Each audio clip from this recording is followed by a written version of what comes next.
Hello दोस्तों। तो पिछले एपिसोड में हमने देखा था कि चन एक शॉप के अंदर जड़ी बूटी खरीदने के लिए जाता है। वहाँ ये दोनों लड़के चन का मजाक उड़ाने लग जाते हैं, जिसके बाद ये लड़का चन के हाथों में सोड को देखकर उससे खेलने के लिए गिफ्ट कर देता है। पर ये लड़का उस सोड की कीमत को सुनकर हैरान हो जाता है, लेकिन चन उस सोड को खरीद लेता है। जहाँ पर ये लड़का चन के साथ कुछ बुरा करने की सोचता है। अब आगे तो एपिसोड की शुरुआत होते ही हमें चन को दिखाया जाता है, जो इस सोड को फ्री में लेकर बहुत ही खुश हो जाता है। जिसके बाद चन उन जड़ी बूटी को लेकर इस शॉप से बाहर जाने लग जाता है, लेकिन तभी वहाँ पर ये लड़का चन को नीचे गिरा देता है, जिसकी वजह से चन एक लड़की के ऊपर गिरता है। जहाँ पर ये लड़की चन को एक जोरदार थप्पड़ मारती है और उसके ऊपर अपने मैजिक से अटैक करने वाली होती है, लेकिन तभी वहाँ पर एक व्यक्ति आता है और वो इस लड़की के अटैक को रोक लेता है। वहाँ ये व्यक्ति इस लड़की से कहता है अगर चन को कुछ हो जाता तो यहाँ पर बहुत बड़ी प्रॉब्लम हो जाती।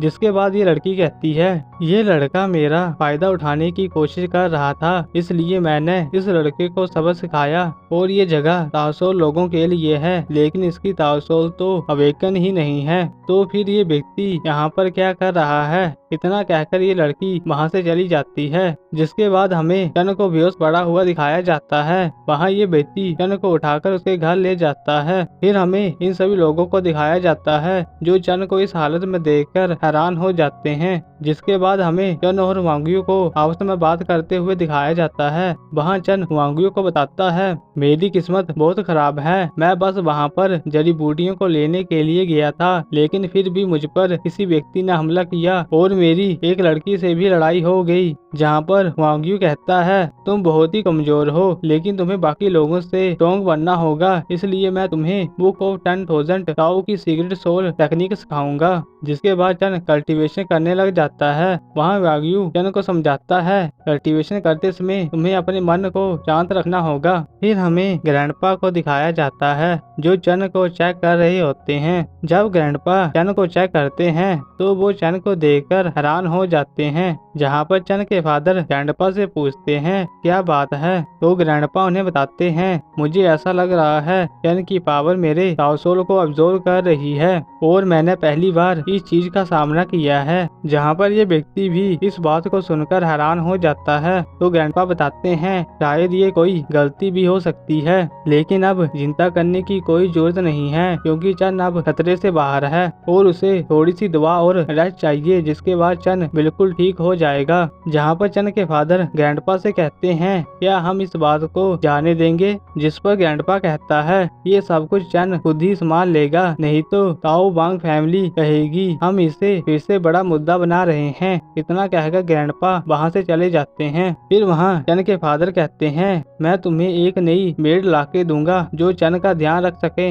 जिसके बाद हमें वापिस से चन को दिखाया जाता है जो अभी भी कल्टीवेशन कर रहा होता है। वहाँ चन की मदर चन का बहुत ध्यान रख रही होती है ताकि चन जल्दी से ठीक हो जाए। फिर ऐसे ही कुछ दिन बीत जाते हैं और हमें चन को अपने कल्टीवेशन से उड़ते हुए दिखाया जाता है। वहाँ चन जैसे ही एकदम उड़ता है तो ये लड़की चन को देखकर हैरान हो जाती है। यहाँ पर चन इस लड़की से पूछता है तुम कौन हो और यहाँ पर क्या कर रही हो। तो ये लड़की बताती है मेरा नाम एक्सुआ है और मैडम ने मुझे आपकी सेवा करने के लिए रखा है। वहाँ चन इस बात को सुनकर हैरान हो जाता है और अपने मन में कहता है कि मेरी मदर ने मेरे लिए मेड को क्यों रखा है। फिर चन एक्सुआ से पूछता है तुम बहुत ही छोटी हो और तुम यहाँ पर कैसे पहुँची। वहाँ इन सभी बातों को सुनकर चन से कहती है कि आप मुझे यहाँ से निकालने वाले हैं। जिसके बाद एक्सुआ रोने लग जाती है और चन से कहती है आप मुझे यहाँ से मत निकालिए, मेरा इस दुनिया में कोई भी नहीं है और ना ही मेरे पास रहने के लिए घर है।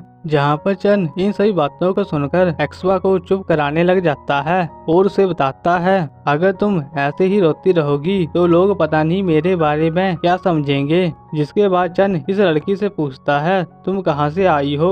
जहाँ पर ये लड़की बताती है मैं एक अनाथ हूँ और मेरे पास कोई भी फैमिली नहीं है, लेकिन मैडम ने मुझे यहाँ पर काम में रख लिया है और मैं यहाँ पर 3 दिन पहले आई थी। वहाँ चन इस लड़की से पूछता है क्या मैं 3 दिन से सोया हुआ था, जिस पर एक्सुआ भी हाँ कहती है और चन को बताती है मैडम आपके पास ही पूरा दिन बैठी रहती थी और वो सिर्फ मेडिसिन बनाने के लिए ही बाहर जाती थी। वहाँ चन इन सभी सारी बातों को सुनकर एक्सवा से पूछता है मेरा सामान कहाँ पर है, जहाँ पर एक्सवा बताती है कि आपका सामान टेबल पर रखा हुआ है पर मैंने इस सामान को छुआ तक नहीं है।